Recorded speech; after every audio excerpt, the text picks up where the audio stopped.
আমার খুব ভালো লাগছে যে এখনো কি বলবো যে শিল্পের প্রতি নাটকের প্রতি আমাদের ছাত্রীদের যে এত আগ্রহ। ওরা নাটক শেষ হয়ে গেছে, তারপরে এখনো বসে আছে, ধৈর্য ধরে অপেক্ষা করছে। তা আমি প্রথমে আসলে আমার ছাত্রীদেরকে আন্তরিক ধন্যবাদ জানাচ্ছি, অভিনন্দন জানাচ্ছি। তারা আগ্রহ নিয়ে আজকের যে নাটক মহাবিদ্যা তারা এটা দেখেছে। আন্তরিক ধন্যবাদ তাদেরকে। আর আমি ধন্যবাদ জানাচ্ছি নাটকের যে থিয়েটার, কি যেন, আচ্ছা, রূপনগর থিয়েটারকে আন্তরিক ধন্যবাদ জানাচ্ছি এত সুন্দর একটি আয়োজন করার জন্য। আসলে আমি শুরুতেই তখনই বলে গিয়েছি যে আসলে নাটক দেখার সুযোগ সবসময় হয় না।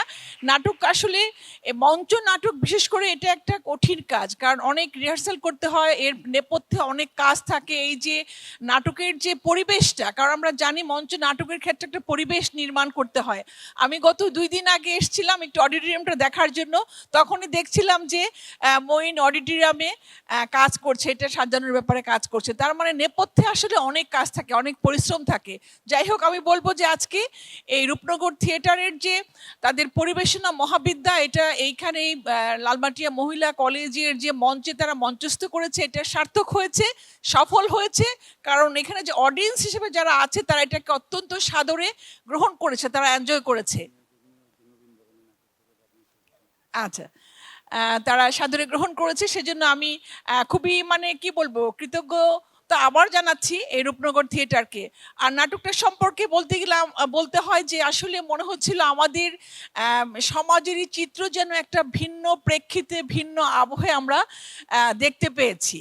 হ্যাঁ, মানে কি বলবো, যেই বিষয়গুলো এখানে তুলে ধরা হয়েছে রূপক আকারে ভিন্ন প্রেক্ষিতে, আসলে আমাদের সমাজের অবস্থা কিন্তু এরকমই, যে এখানে সামন্ত সমাজের ওই প্রেক্ষিতে বর্তমান সময়টাকে তুলে ধরা হয়েছে। আসলে দুর্নীতিগ্রস্ত যদি হয়ে যায় পুরো সমাজ, তাহলে যা হয় আর কি, এখানে একেবারে সেই ধাঙর থেকে শুরু করে মহারাজা পর্যন্ত সবাই দুর্নীতিগ্রস্ত, আকণ্ঠ নিমজ্জিত দুর্নীতিতে।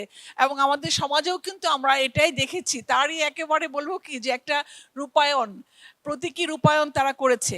অসাধারণ হয়েছে তাদের পরিবেশন, আমি তাদেরকে আন্তরিক ধন্যবাদ আবারও জানাচ্ছি।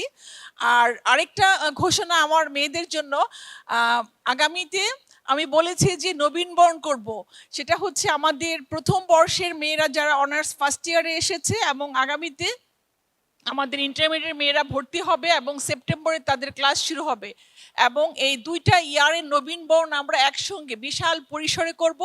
এবং ওখানেও আহ, আহ, আমরা একটা নাটক করব। এবং ওখানে আমাদের মানে মেয়েরা, আমাদের কলেজের ছাত্রীরা ওখানে অভিনয় করবে। এবং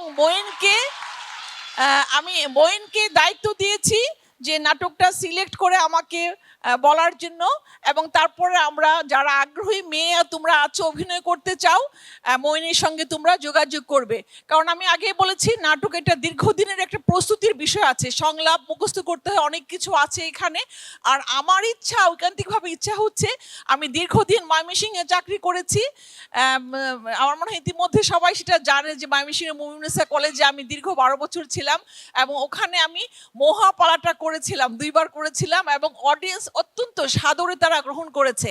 এবং আমি শুনেছি যে এই কলেজে মহুয়া পালা হয়েছে। তো আমি চাচ্ছি যে ময়মনসিংহ গীতিকার মহুয়া অথবা অন্য কোনো পালা মানে মঞ্চস্থ করলে অডিয়েন্স খুব সুন্দরভাবে এটা গ্রহণ করবে। কারণ এখানে আসলে কি কিছুটা জানা বিষয় থাকে, আর হচ্ছে এখানে নাচ থাকে, এখানে গানের ইয়ে থাকে, অভিনয় থাকে, সব কিছু মিলিয়ে একটা পরিপূর্ণ একটা প্যাকেজ হয়।